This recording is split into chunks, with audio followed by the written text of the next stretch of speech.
সন্ধে হয়ে এসেছে, আজ আর কেউ আসবে না। লাশ কাটা ঘরের দরজাটা দড়ি দিয়ে বেঁধে চলে যাও ভাই, জায়গাটা খুব খারাপ। ঠিক আছে, দেখি আর খানিকক্ষণ। তারপর চাষিরা চলে গেল। আমাদের গ্রামের মাতব্বর খুব দায়িত্বশীল মানুষ, একা আমাকে এখানে রেখে গেছে। ফিরে এসে আমাকে না দেখতে পেলে আবার উল্টো ঝামেলা হয়ে যাবে। ঠিক করলাম আরও কিছুক্ষণ অপেক্ষা করি, এর মাঝে তারা যদি না আসে তখন কিছু একটা করা যাবে।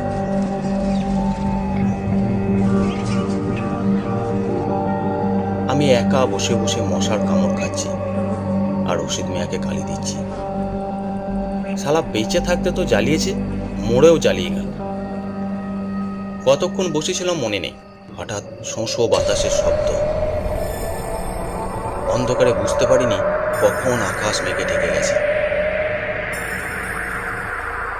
একটু পর বাতাসের সাথে শুরু হলো বৃষ্টি। ভিজে একেবারে চুপসে গেলাম, ঠান্ডাও লাগছে।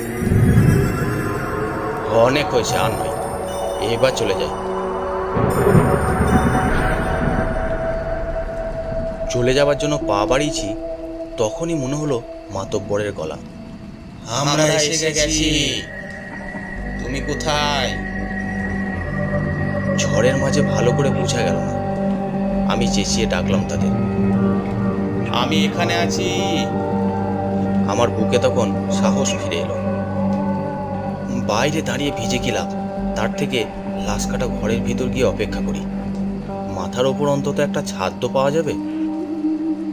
লাশ কাটা ঘরের দিকে পা বাড়িয়েছি, হঠাৎ মনে হলো কে জানি মনের ভিতর বলে উঠল, খবরদার যাস নে, ভিতরে বিপদ হবে।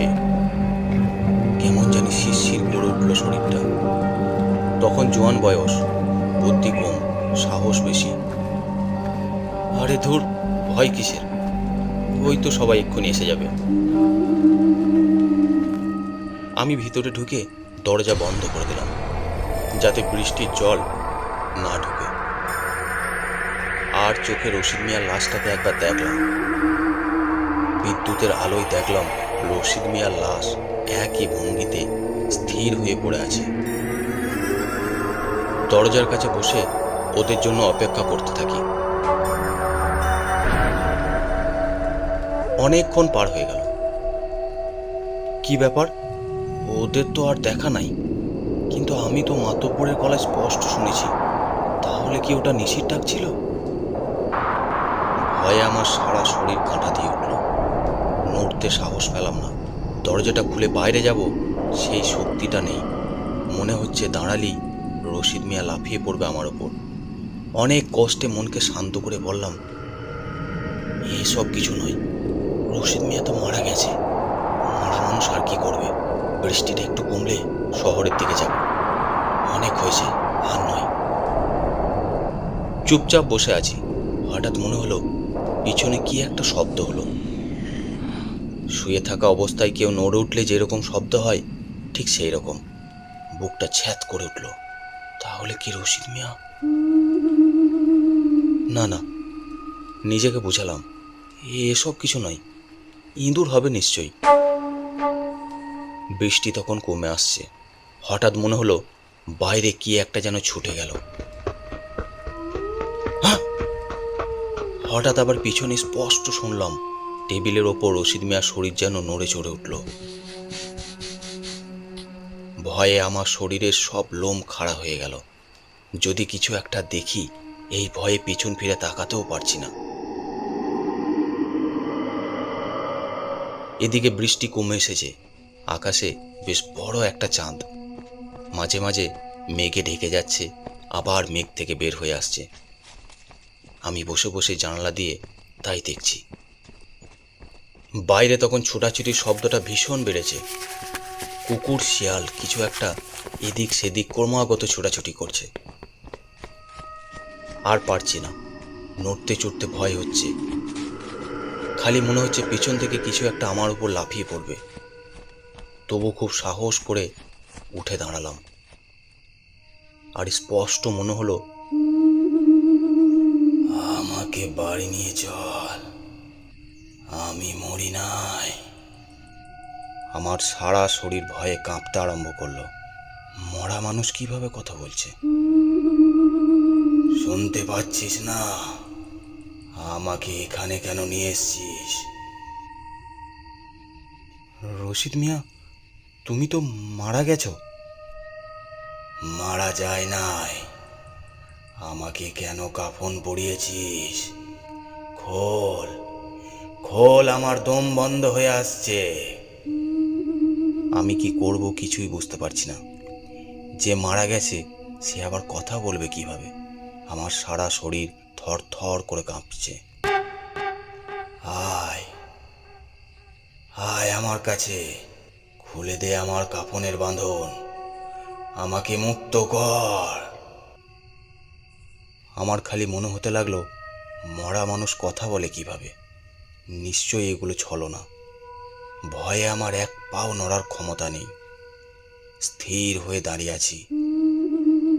শুনতে পাচ্ছিস না? তবে আমাকেই মনে হচ্ছে যেতে হবে তোর কাছে, না হলে তোর আজ নিস্তার নেই। হ্যাঁ, অসম্ভব ভয় পেলাম। তাড়াতাড়ি দরজা খোলার চেষ্টা করলাম, কিন্তু দরজা কে যেন বাইরে থেকে বন্ধ করে দিয়েছে। খোল, খোল, খুলে যা।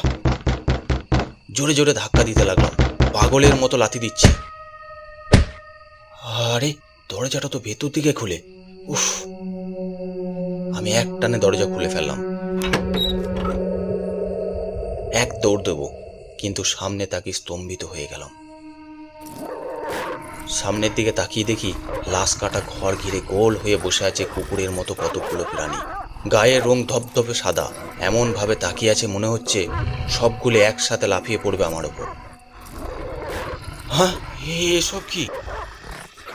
আমি আতঙ্কে পাগলের মতো হয়ে আবার ভিতরে ঢুকবো, তখন তাকিয়ে দেখি রশিদ মিয়া দু হাতে টেবিল ধরে পা ঝুলিয়ে বসে আছে। হ্যাঁ, এসব কি দেখছি? ভয়ে যখন অজ্ঞান হয়ে যাবার জোগাড়, তখন শুনি প্রচণ্ড এক ধমক। কে কে এখানে?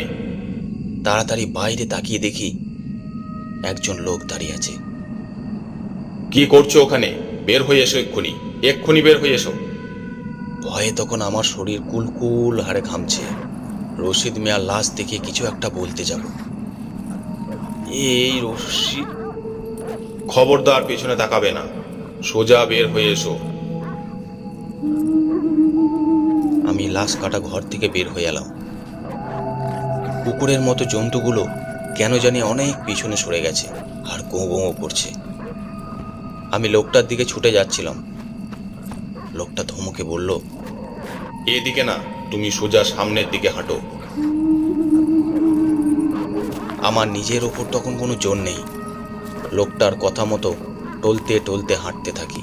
পিছন থেকে লোকটা বলল, সোজা সামনের দিকে তাকিয়ে হাঁটো, খবরদার পিছনে তাকাবে না। আমি আচ্ছন্নের মতো হাঁটতে থাকি। কি একটা বলতে যাব, লোকটা বলল, কোনো কথা নয়, সোজা সামনের দিকে হাঁটো। কি ব্যাপার? লোকটা কি করে বুঝলো যে আমি কথা বলবো? যখনই কিছু বলতে যাচ্ছি তার আগেই আমাকে থামিয়ে দিচ্ছে। তাছাড়া লোকটার হাঁটার কোনো শব্দ নেই কেন? ঘুরে পিছন দিকে তাকাবো। খবরদার, খবরদার পিছনে তাকাবে না। তবু আমি পিছনে তাকালাম। চাঁদের আলোতে স্পষ্ট দেখলাম লোকটা আসলে মানুষ নয়, চেষ্টা করছে মানুষের মতো রূপ নেওয়ার, অন্তত 10 ফুট উঁচু।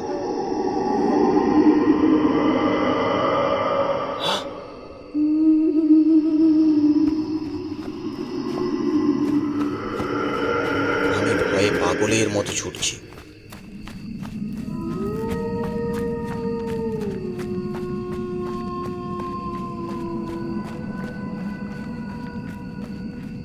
বেশ কিছুটা ছুটে যাওয়ার পর হঠাৎ লক্ষ্য করলাম আফজল আর গায়ের মাতব্বর আসছে। আমি ওদের কাছে গিয়ে লুটিয়ে পড়লাম। তারপর ওরা কিভাবে আমাকে গ্রামে নিয়ে গেছিল আমার কিছুই মনে নেই। সকালবেলায় যখন ঘুম ভাঙল, তখন দেখি মাতব্বর